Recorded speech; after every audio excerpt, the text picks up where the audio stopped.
اعوذ باللہ من الشیطان الرجیم بسم اللہ الرحمن الرحیم۔ بہت شکریہ سب احباب کا۔ آج ہم اس مختصر نشست میں جس میں ہم نے چند منٹس کے لیے حضور نبی اکرم صلی اللہ علیہ وآلہ وسلم کا تذکرہ کرنا ہے، تو چند منٹس کے لیے ہم اس طرح متوجہ ہوتے ہیں۔ مجھ سے جب کل آریان صاحب نے ٹائم لیا تو میں سوچ رہا تھا کہ کس حوالے سے آپ لوگوں سے بات چیت کروں۔ سب لوگ منہج القرآن سے وابستہ ہیں، حضور شیخ الاسلام کے سامع ہیں، تو باشعور ہیں اور اپنا اپنا ایک الگ فکر اور نظریہ بھی رکھتے ہیں۔ تو اچانک میری توجہ پھر ایک عربی کا معقول ہے اس کے مفہوم کی طرف پلٹ گئی کہ اہل عرب کے ہاں ایک اصول اور ضابطہ ہوتا تھا کہ وہ کہا کرتے تھے، جس کا مفہوم بتا رہا ہوں، کہ کسی شخص کا جب تذکرہ کرنا ہو تو اس بات کا تذکرہ کرو کہ وہ اس کا پیغام کیا تھا، یا اس بات کا تذکرہ کرو کہ اس کے وجود نے اس دنیا کو دیا کیا ہے۔ یعنی جب وہ دنیا میں آیا تھا تو معاملات کیا تھے، اور جب وہ دنیا سے چلے گئے، تشریف لے گئے، تو وہ کس نوعیت کی کنٹریبیوشن کر کے گئی۔ تو ہم بھی انشاءاللہ اسی پہلو پر تھوڑی دیر بات کریں گے، اور بات کا جو مرکز ہوگا وہ ہماری آیت ہوگی قرآن مجید کی سورہ آل عمران کی آیت نمبر 140 ہے۔ سب لوگ اگر موبائلز پہ ظاہرہ بیٹھے ہیں یا لیپ ٹاپس پہ بیٹھے ہیں تو بے شک یہ آیت نکال لیں۔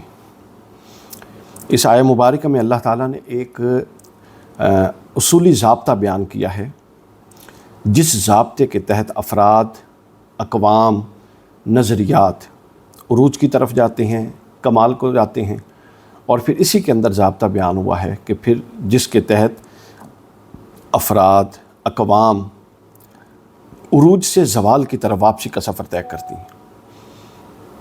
تو ہم صرف ابتدائی حصے پر بات کریں گے کہ وہ کیا کنٹریبیوشنز تھیں، وہ کیا معاملات تھے، وہ کیا حالات تھے کہ جس میں رسول اللہ صلی اللہ علیہ وآلہ وسلم نے اسلام کو اپنی وجود مبارک سے عروج بخشا۔ اس پر ہم بات چیت کریں گے۔ اب اس میں دیکھیے قرآن مجید کہتا ہے، ان یمسسکم کرہ فقد مس القوم کرہ مثلہ۔ یہ ایک بڑا ہی شاندار ضابطہ ہے۔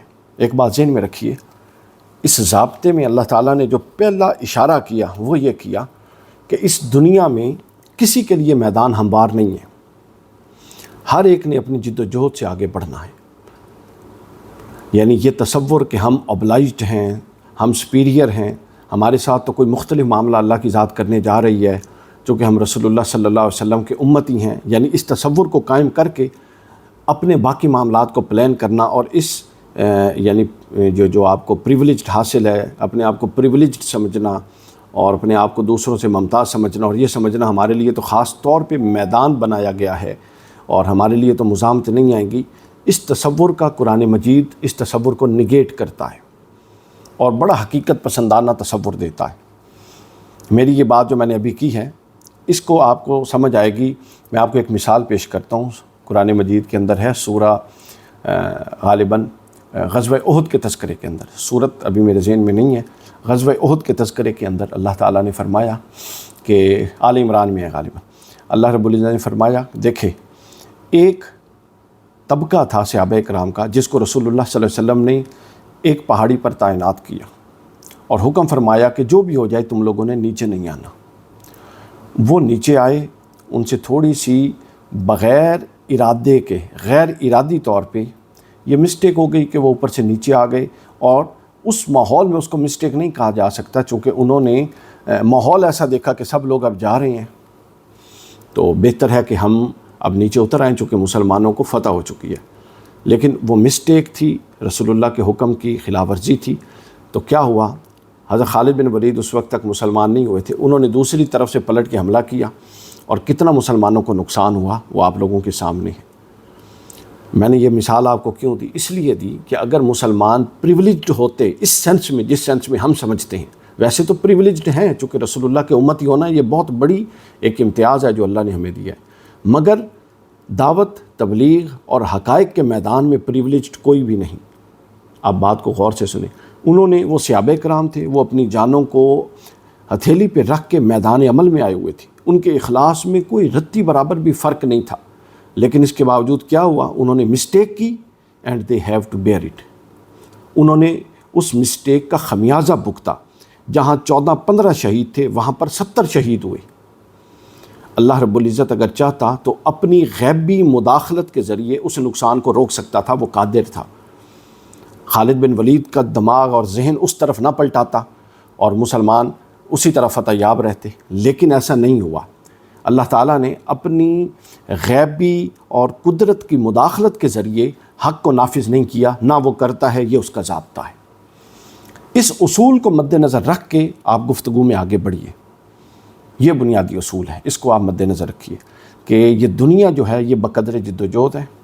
لیس للانسان الا ما سعی، انسان کے لیے وہی کچھ ہے جس کی وہ جد و جہد کرے گا، سمجھ آئی؟ جس کی وہ جد و جہد نہیں کرتا وہ انسان کے لیے نہیں ہے، یہ بات ذہن میں رکھ لیں۔ اور یہی بات رسول اللہ صلی اللہ علیہ وسلم کی پوری حیات مبارکہ میں دعوت کے ضمن میں ہے کہ اللہ کا رسول سرور الانبیاء اللہ کے پیغام کو لے کر چل رہے ہیں، اللہ تعالیٰ کے پیغام کو لے کر چل رہے ہیں۔ اب اللہ کو تو چاہیے تھا کہ ان کے لیے ایک ماحول بنا دیتا تاکہ کوئی مشکل ہی نہ آتی اور کوئی مشکل کا تصور بھی نہ ہوتا، کیونکہ اللہ کی دعوت دی جا رہی تھی۔ مگر کیا ہوا؟ اللہ تعالیٰ نے اپنی قدرت کی مداخلت سے ماحول نہیں بنایا، بلکہ سال ہا سال، ایک دفعہ نہیں، 2 دفعہ نہیں، 10 دفعہ نہیں، سال ہا سال مزاحمتوں کے اندر انسانی سطح پر جد و جہد کروائی، مزاحمتوں کے اندر انسانی سطح پر جد و جہد کروائی۔ وہ کیوں کروائی یہ ایک الگ موضوع ہے، کبھی اس پر بات کریں گے، لیکن ابھی میں صرف یہ بتا رہا ہوں، ابھی میں صرف یہ آپ کو عرض کر رہا ہوں کہ مزاحمتوں کے اندر جد و جہد جو ہے یہ رسول اللہ سے کروائی تاکہ وہ جو اسٹیبلشڈ اصول ہے وہ اپنی جگہ پہ قائم رہے سیرت کا۔ اور وہ اصول کیا تھا؟ وہ اصول یہ ہے کہ تم جد و جہد کرو گے تو تمہارے لیے دروازے کھلیں گے، تم مزاحمتیں بھی فیس کرو گے، سارا کچھ کرو گے۔ اب آیت کی طرف پلٹیے، میں نے اصولی مقدمہ اور اصولی بات آپ کو سمجھا دی کہ اللہ تعالیٰ فرماتا ہے ان یمسسکم کرہ فقد مس القوم کرہ مثلہ، اگر تمہیں آج کوئی زخم لگ رہا ہے تو یہ بات ذہن میں رکھو کہ اسی طرح کا زخم کبھی تمہارے مخالف کو بھی لگ چکا ہے۔ یعنی مشکلات آنے سے اور زخم لگنے سے یہ نہیں سمجھنا کہ ہمیں تو ناکامی ہو گئی۔ آپ دیکھیے کہ جب بندہ پریشان ہوتا ہے، مشکل آتی ہے، زخم لگتا ہے، تکلیف ہوتی ہے، تو انسان کی توجہ کس طرف جاتی ہے؟ تو اللہ تعالیٰ نے مائنڈ میکنگ کیسے کی ہے؟ یعنی آپ کی توجہ مشکل میں اور اندھیرے میں اندھیرے کی طرف رکھنے کی بجائے اندھیرے میں روشنی کی طرف کرنا چاہ رہے ہیں، اور وہ آپ کو مایوسی سے نکال کے کہ جی یہ کام کرنے کے بعد اگر تم مایوسی میں جاؤ گے کہ ہم تو ناکام ہو گئے یا ہمیں تو مزاحمتیں آ رہی ہیں، تو سمجھ لو کہ یہ دنیا کا اصول ہے، آج تمہیں آ رہی ہیں اور کل کو کسی اور کو بھی آئیں گی، تم میں سے پہلے قوموں کو بھی آ چکی ہیں، یعنی انبیاء کو بھی آ چکی ہیں، جو بھی حق کی جد و جہد کرتا ہے اس کو آئی ہیں۔ آگے فرمایا وَتِلْكَ الْأَيَّامُ، یہ نُدَاوِلُهَا بَيْنَ النَّاسِ، یہ یوں ہی اللہ تعالیٰ دنوں کو لوگوں کے اندر پھیرتا رہتا ہے، کبھی کچھ عروج پر ہوتی ہیں، کبھی دوسری قومیں عروج پہ ہوتی ہیں، لیکن پھیرتا کیسے ہے؟ کسی ضابطے کے بغیر نہیں پھیرتا، بلکہ جو اس نے اس قانون اور اس کائنات کے اندر اپنا ضابطہ بنایا اس ضابطے کے تحت پھیرتا ہے۔ تم اگر اپنے آپ کو اس ضابطے، کائناتی ضابطوں سے ہم آہنگ نہیں کرتے ہو تو سمجھ لو کہ تمہارے لیے پھر کوئی راہ نجات نہیں ہے۔ آگے فرمایا وَلِيَعْلَمَ اللَّهُ الَّذِينَ آمَنُوا، تاکہ اللہ جان لے، یہ گردش ایام اس لیے اللہ جان لے کہ اہل ایمان کون ہے، چونکہ اہل ایمان کا رویہ کوئی گھر بیٹھے یا مصلی پہ بیٹھے نہیں جانچا جاتا، اہل ایمان کا رویہ مزاحمتوں اور مشکلات میں ہی جانچا جاتا ہے۔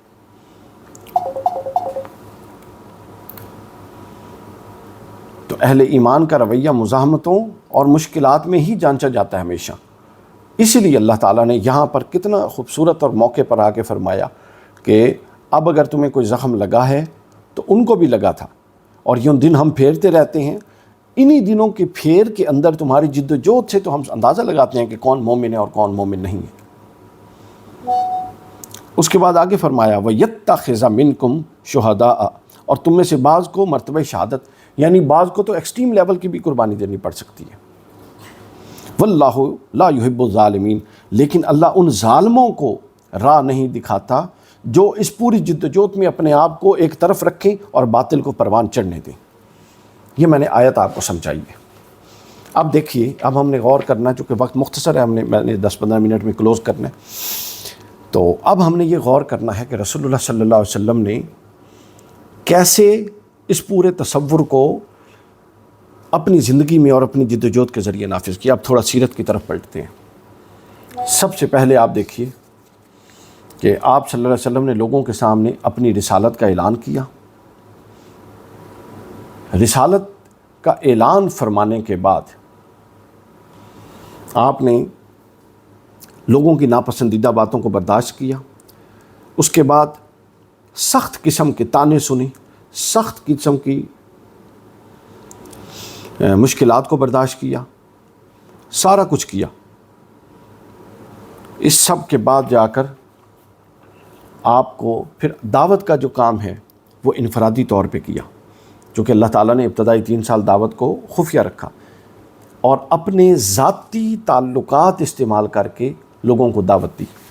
ذاتی تعلقات میں کون ہوتا ہے؟ رشتہ دار ہوتے ہیں، دوست ہوتے ہیں، احباب ہوتے ہیں، فیملی ممبرز ہوتے ہیں۔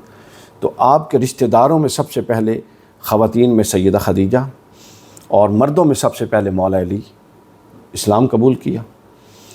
اس کے بعد جو ہے دوستوں میں سب سے پہلے حضرت ابوبکر صدیق نے اسلام قبول کیا، یعنی پھر یہ سب لوگ، حضرت ابوبکر صدیق، حضرت علی، پھر یہ لوگ اپنی انفرادی حلقے میں دعوت کا کام کرنا شروع کر دیا انہوں نے۔ تو یوں جا کے کئی مشکلات سے گزر کے یہ کام انجام پذیر ہوا۔ دوسرا پہلو پھر آتا ہے کہ اپنا حضرت صہیب رومی کے حوالے سے میں بتانا چاہتا ہوں کہ انفرادی دعوت کی بنیاد کس چیز پر ہوتی ہے۔ سوشل میڈیا پر آپ نے انہی پوائنٹس کو پروپوگیٹ کرنا ہے۔ سب سے پہلے یہ بھی ذہن میں رکھ لیں، یہ کوئی میسج کر رہا ہے سوشل میڈیا کے حوالے سے، ساری بات آ جاتی ہے، تھوڑا حوصلہ رکھیں۔ سوشل میڈیا کے حوالے سے میں یہ بتا رہا تھا آپ کو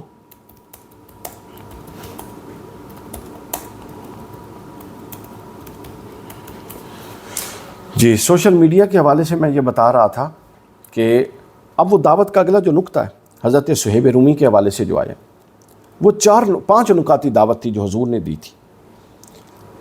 تو عمر بن ابسہ بیان کرتے ہیں، اونٹ پر سوار ہو کر آئے حضور کے پاس۔ انہوں نے کہا کہ اے محمد صلی اللہ علیہ وسلم، کیا آپ کا یہ دعویٰ ہے، آپ کا یہ کہنا ہے کہ اللہ نے آپ کو رسول بنا کے بھیجا ہے؟ حضور نے فرمایا ہاں، اللہ نے مجھے رسول بنا کے بھیجا۔ انہوں نے کہا اچھا چلو پھر مجھے یہ بتائیے کہ اللہ تعالیٰ نے آپ کو کن چیزوں کی دعوت دی ہے جو ہم تک پہنچانی ہے۔ حضور اب یہ دیکھیں، اتنی بڑی دعوت کو ایک جملے میں سمونا، اتنی کیلکولیٹڈ انداز میں بیان کرنا، یہ کتنا وسیع ہے اسلام کا تصور، لیکن رسول اللہ نے اس کو 5 چیزوں کے اندر بیان کر دیا۔ ایکچولی یہ 4 چیزیں ہیں، 4 چیزوں کے اندر بیان کر دیا۔ آپ نے فرمایا پہلا، اللہ یہ فرماتا ہے کہ تم کسی کو اللہ کے ساتھ شریک نہ ٹھہراؤ، اللہ جیسا کوئی بھی نہیں ہے، باقی سب اللہ کی مخلوق ہے، اور مخلوق میں درجات اللہ نے اپنی ہر ایک کو مختلف دے رکھے ہیں۔ سب سے اونچے اس کے رسول ہیں، پھر اس کے بعد مومنین ہیں، پھر اس کے بعد مسلمان، غافلین، فاسقین ہیں، پھر اس کے بعد چلتے چلتے کفار، یوں نیچے آتے آتے۔ تو اللہ تعالیٰ نے پہلا حکم مجھے یہ دیا ہے کہ تم اللہ کا کسی کے ساتھ شریک نہ ٹھہراؤ۔ دوسرا حکم یہ دیا ہے کہ رشتوں کو جوڑو، صلہ رحمی کرو۔ آپ اندازہ کیجئے ذرا، ان 4 نکات پر آپ نے غور کرنا ہے۔ ہماری جتنی سوشل میڈیا کی دعوت ہے وہ ان 4 نکات پر کھڑی ہونی چاہیے۔ دوسرا فرمایا جوڑو، توڑو نہیں، ایسا کوئی بھی پیغام نہ ہو کہ جو توڑنے کا باعث بن رہا ہو۔ تیسری چیز فرمائی خون نہ بہاؤ۔ اب عرب دیکھیے، دعوت ہر معاشرے میں اس کے پیراڈائمز کے مطابق ہوتی ہے۔ ہمارے ہاں پرابلم یہ ہے کہ ہمارے لوگ، زیادہ تر لوگ، ہمارے لوگوں سے مراد ہے مذہبی لوگ، جو عام پاکستان میں اور باہر مذہبی طبقہ ہے عام طور پہ، ان میں یہ وسعت ہی نہیں ہے کہ وہ احادیث کے اندر سے اس کا کرکس نکال کے اس کو ایک نئے پیراڈائم میں، حیات اصلیہ کو قائم رکھتے ہوئے حیات قضائیہ کو بدل کے نئی معاشرتی پیراڈائم میں بیان کر سکیں۔ اب حضور نے فرمایا شرک نہ کرو، دوسرا فرمایا صلہ رحمی کرو یعنی رشتوں کو جوڑو، تیسرا فرمایا خون نہ بہاؤ، اور چوتھا فرمایا راستوں میں امن قائم کرو۔ اب جو شخص عرب تاریخ کی کوئی کتاب، مستند کتاب پڑھ چکی ہے، اس کو اندازہ ہوگا کہ رسول اللہ صلی اللہ علیہ وسلم نے دعوت کے یہ نکات کیوں دیے۔ شرک کے علاوہ سارے معاشرے اس معاشرے کی بنیادی خرابیوں کی طرف اشارہ تھا۔ شرک بھی معاشرے کی خرابی تھی، مگر وہ ایک اعتقادی چیز تھی۔ اب ہم اس کو یوں کہہ سکتے ہیں کہ شرک نہ کیا جائے، یہ تو عقیدے کی چیز ہے، اس سے فکری وحدت آتی ہے۔ دوسرا، صلہ رحمی، یعنی صرف رشتوں کو نہیں جوڑنا بلکہ افراد کو بھی جوڑنا ہے۔ جن کی کاز بڑی ہوتی ہے وہ چھوٹے جھگڑوں میں نہیں پھنستی ہوتی۔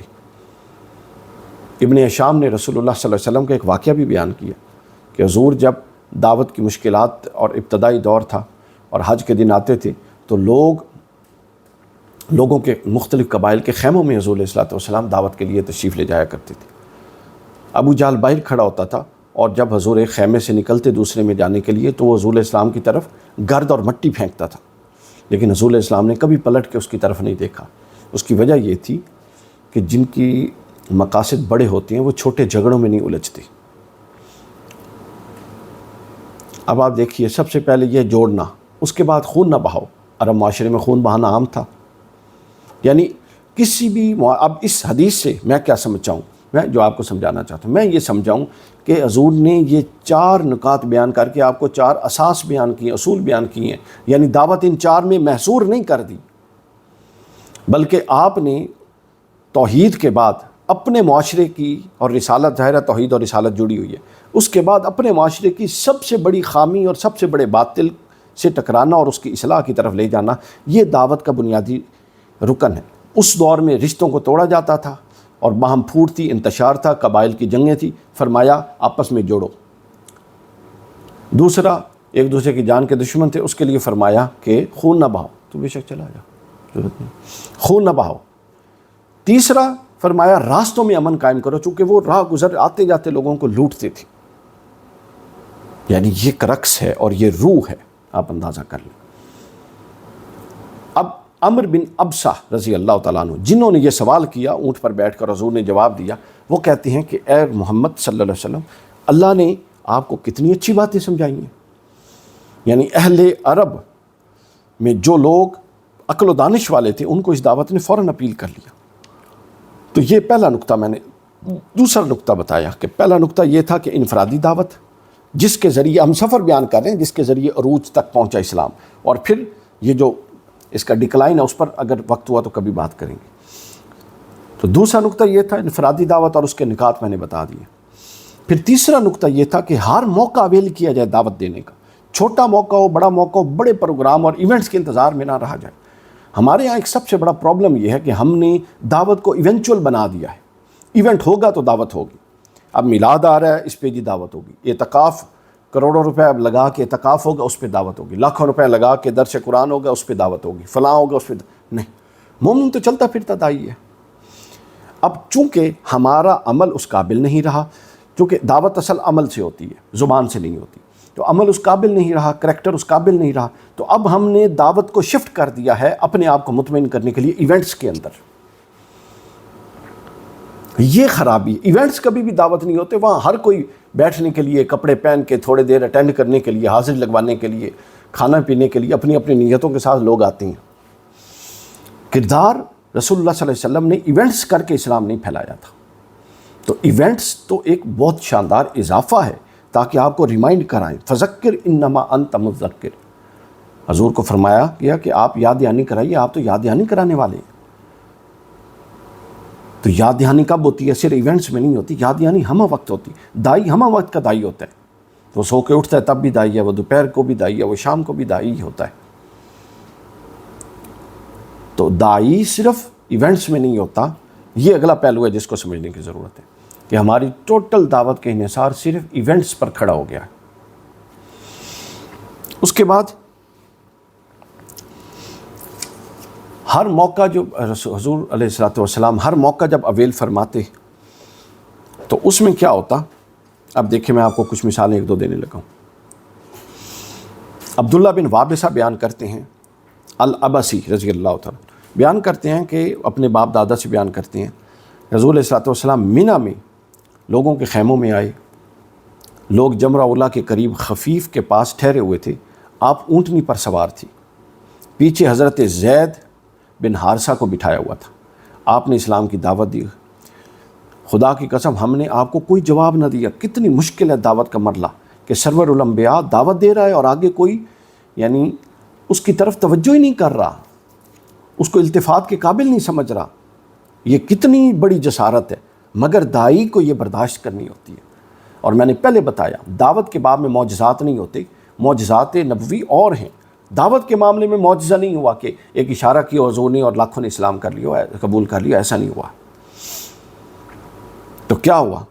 وہ کہتے ہیں کہ ہم آپ کی تبلیغ کے بارے میں ہم نے پہلے بھی سن رکھا تھا کہ موسم حج میں آپ ہر قبیلے کے پاس تشریف لے جاتے ہیں اور ان کو دعوت کی اسلام کی دعوت دیتے ہیں، لیکن ہم نے قبیلے آپ کی طرف توجہ نہیں دی۔ کہتے ہیں ہمارے قبیلے کے اندر ایک شخص بیٹھا تھا، میسرہ بن مسروق اس کا نام تھا، اس نے کہا کہ میں اے لوگوں تمہیں کہتا ہوں کہ اس شخص کی دعوت کی طرف توجہ دو اور اس شخص کو لے جا کر اپنے قافلے کے وسط میں بٹھاؤ اور توجہ سے اس کی بات کو سنو۔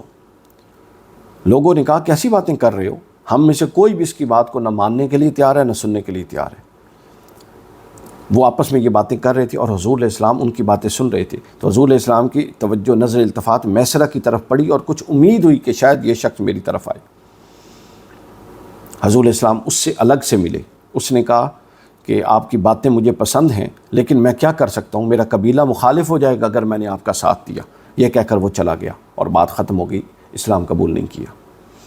آپ دیکھیں کہ داعی کو کن کن مراحل سے گزرنا پڑتا ہے، تب جا کے تلک الایام نداولھا بین الناس کے مراحل آتے ہیں۔ پھر آگے چلیے، اس کے بعد انفرادی دعوت، پھر اجتماعی دعوت کے بعد پھر مشکلات کا دور آتا ہے۔ اور وہ مشکلات کا دور کیا ہوتا ہے؟ حضور علیہ السلام دیکھ لیں، جب اعلانیہ دعوت کا ذکر ہوا، حکم ہوا، تو آپ نے فاران کی پہاڑی پر چڑھ کے سب کو بلایا۔ ابو لہب نے کیا کیا؟ آپ کے سامنے ہے، سورۃ اللہب نازل ہو گئی۔ حاضرین کو حضور علیہ السلام حاضرین کو مخاطب کر کے وہ حضور کے بارے میں کتنی گستاخانہ اور نامناسب کلمات کہتا رہا، لیکن نہ آسمان ٹوٹا نہ زمین پھٹی، کیونکہ دعوت کے کام میں معجزات نہیں ہوتی۔ پھر اس کے بعد آپ دیکھیے کس نوعیت کی رسول اللہ صلی اللہ علیہ وسلم نے مشکلات برداشت کی۔ کچھ ایسے پہلو آپ کے گوش گزار کر رہا ہوں جس سے شاید کم لوگوں نے اس سے پہلے سنے ہوں گے۔ ہر طرح کی مشکل آپ نے سنی، حضور کو پتھر مارے گئے آپ کو علم ہے، مزاحمت ہوئی آپ کو علم ہے، ہر طرح کا معاملہ ہوا آپ کو علم ہے، حتیٰ کہ خون مبارک بہا آپ کو علم ہے، دندان مبارک شہید ہوئے آپ کو علم ہے۔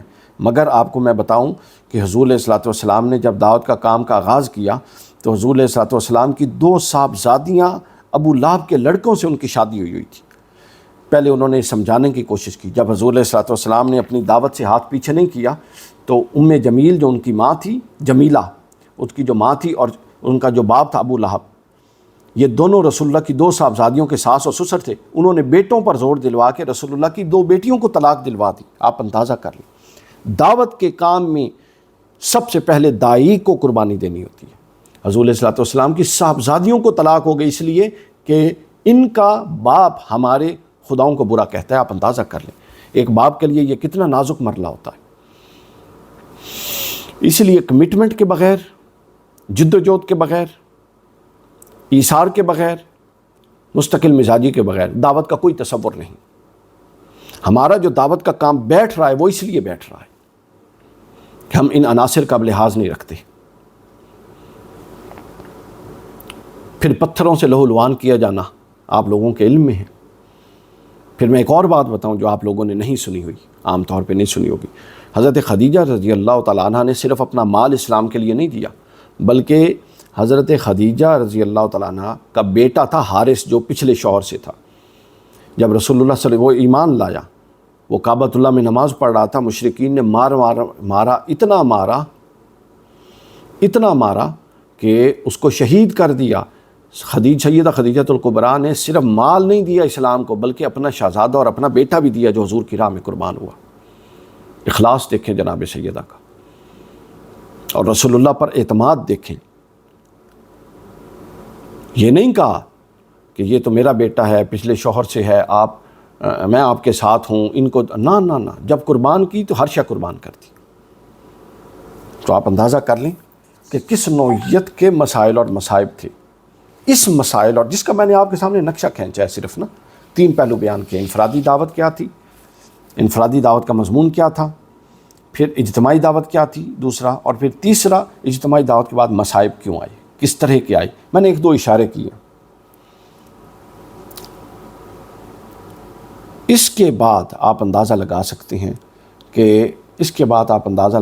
ہیں کہ کس طرح، اور ان ساری جد و جہد میں حضور علیہ السلام، آپ کا خاندان بنو ہاشم اور اہل ایمان صحابہ کرام آپ کے ساتھ سیسا پلائی ہوئی دیوار بن کے رہے، اور کسی بڑی سے بڑی مشکل پر صحابہ کرام کو ذبح کیا گیا، مارا گیا، پتھروں پہ لٹایا گیا، مشکلات ہوئیں، مال و اسباب چھوڑ دیے. حضرت عقیل حضرت مولا علی کے بھائی نے حضور کے حکم پر حبشہ ہجرت کی، 15 سال بعد مدینہ پاک پلٹ کر آئے. آپ اندازہ کر لیں، 15 سال ایک شخص اپنے آبائی گھر سے دور رہ رہا ہے ایک رسول اللہ کے حکم پر. یہ بہت مشکل کام تھا. ان کاموں کی وجہ سے، اس جد و جہد کی وجہ سے، اور جب انسانوں نے اس حد تک جد و جہد کی تو پھر اللہ نے کیا فرمایا، تلک الایام نداولها بین الناس. جب اللہ نے دیکھ لیا کہ یہ مخلص ہیں، اللہ نے ان کے دنوں کو بدل دیا. وَلِيَعْلَمَ اللَّهُ الَّذِينَ آمَنُوا، تاکہ اللہ نے دیکھ لیا اب یہ وہ لوگ ہیں جو استقامت پر کھڑے ہیں. پھر ان میں سے بعض کو شہادت کا درجہ دیا. اور ظالم کون ہوئے؟ جو اس دعوت سے پیچھے ہٹ گئے. تو لہٰذا ہم نے دیکھا کہ جن کے لیے اللہ دن بدلتا ہے وہ کیسے تھے، وہ کیا تھے، وہ کیسے تھے، انہوں نے کن مراحل سے گزر کر عروج حاصل کیا، یہ ہم نے دیکھ لیا. پھر اس کے بعد اسلامی سلطنت قائم ہو گئی، مدینہ میں اسلام کو اللہ نے عروج بخشا اتنی قربانیوں کے بعد. پھر اس کے بعد کیا ہوا؟ پھر یہ معاملہ الٹ ہو گیا. آہستہ آہستہ خلافت راشدہ میں یہ معاملہ پورے عروج پر تھا، اور خلافت راشدہ کے بعد ملوکیت نے آ کے سب سے بھاری اور سب سے بڑا وار کیا. حضرت مولا علی اور پھر امام حسن کے دور میں ملوکیت نے بھاری بڑا وار کیا، جس سے پھر وہ قدروں کے بدلنے کی طرح معاملات چلے گئے. جب اساس قائم نہیں رہتی تو قدریں بدلنی شروع ہو جاتی ہیں. پھر اس کے بعد کیا ہوا؟ پھر مادیت آتی رہی مسلمانوں میں، خود غرضی آ گئی. جو ایک دوسرے کے لیے مرتے تھے، اب ہر ایک کو اپنے معاملات اپنے معاملات کو دیکھنے لگ گیا. اخلاص کا فقدان ہو گیا درجہ بدرجہ. فرقہ پرستی آتی گئی، پھر مسلمانوں میں طبقہ بندی ہوتی گئی. فلاں طبقہ فلاں طبقہ فلاں طبقہ، ہر ایک کا اپنا نقطہ نظر ہو گیا، اور اس نے اپنے نقطہ نظر کو اسلام کی اجتماعیت سے کاٹ کے الگ ایک نقطہ نظر اور الگ تشخص کے طور پہ متعارف کروا دیا، جس سے امت میں فرقے آ گئے. اور جب یہ سب کچھ وہ اخلاص آپ سمجھ لیں کہ وہ شے ہے، اخلاص چکی کا وہ کیل ہے جو ہر شے کو اپنے ساتھ جوڑ کے رکھتا ہے. اور جب اخلاص ختم ہو گیا، اس کے بعد کیا ہوتا ہے وہ آپ لوگ دیکھ رہے ہیں. آج ہم اس اخلاص کے فقدان کی وجہ سے اس نتیجے پہ پہنچے. حضور شیخ الاسلام اور تحریک منہاج القرآن نے بھی اسی طرح جد و جہد کر کے عروج حاصل کیا تھا. ایک ہوتی ہے عروج کے لیے جد و جہد، پھر ایک ہوتی ہے عروج کو قائم رکھنے کے لیے جد و جہد.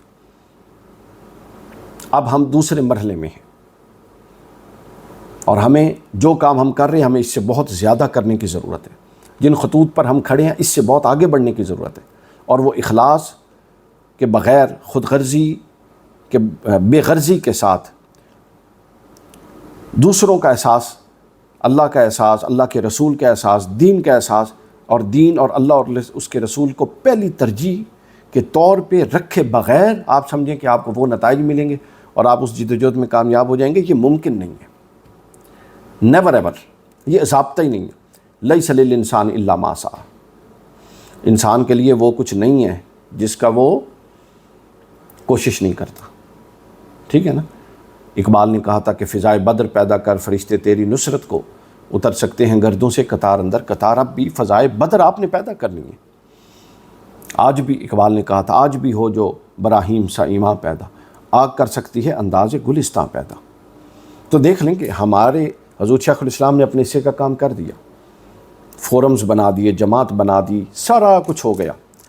اب ہمیں آگے وے فارورڈ دیکھنا ہے کہ اپنے اس عروج کو اپنے فکر کے ابلاغ کے ساتھ بحال رکھنا ہے. عروج ہمیشہ فکر کے ابلاغ اور اخلاص کے ساتھ بحال رہتا ہے. جب تک اسلام کے فکر کا پورا ابلاغ ہوا، اسلام بھی روبہ روج رہا. اخلاص رہا روح باروج رہا.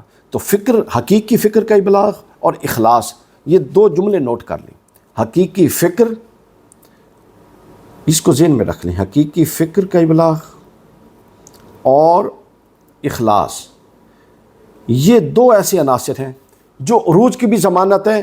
ان کا ہونا عروج کی ضمانت ہے اور ان کا ختم ہونا زوال کی ضمانت ہے، زوال کی ضمانت ہے. بس ان پر ہمیں کام کرنے کی ضرورت ہے. پلیٹ فارم کوئی بھی ہو، سوشل میڈیا ہو، گراؤنڈ ہو، پروگرامز ہوں، جو بھی ہو، کوئی بھی فورم ہو، کوئی بھی اپنا تنظیم ہو، تو اصول اور ضابطہ ایک ہی رہتا ہے ہمیشہ، حقیقی فکر کا ابلاغ اور اخلاص. یہ دونوں چیزیں ضروری ہیں. اللہ تعالیٰ آپ سب لوگوں کو حامی و ناصر ہو. تو میں نے کہا کہ میلاد النبی صلی اللہ علیہ وسلم کے عنوان سے، میں نے کہا کہ میلاد النبی صلی اللہ علیہ وسلم کے عنوان سے پیغام نبی صلی اللہ علیہ وسلم اور پیغام کا ایک شارٹ سا ٹریک بتا دوں کہ کس ٹریک پر چل کے مسلمان آگے بڑھے تھے. ہمیں بھی اسی ٹریک کو اپنانا ہے. آپ سب لوگوں کا سماعتوں کا بہت شکریہ. اور یہ والا لیکچر جو ہے یہ انشاءاللہ کچھ دیر کے بعد یا ایک آدھ دن کے بعد میرے فیس بک پہ، یوٹیوب پہ ویڈیو کے ساتھ بھی اویلیبل ہو جائے گا. تو آپ لوگ اس سے دوبارہ بھی استفادہ کر سکتے ہیں، چونکہ دعوت کے نقطہ نظر سے اس میں بہت سارے نئے اور اہم نکات میں نے بیان کیے ہیں. بہت شکریہ. السلام علیکم ورحمۃ اللہ وبرکاتہ. بہت شکریہ سر. السلام آواز نہیں آ رہی آریان صاحب، تھوڑی اونچی بات کریں، آپ کی آواز کٹ رہی ہے، تھوڑا اونچا بولیں. جی بہت شکریہ سر. اللہ پاک آپ کو سلامت رکھے. اللہ کریم آپ کے علم عمل میں مزید برکتیں عطا فرمائے. سچی بات پوچھیں تو مجھے بڑا شوق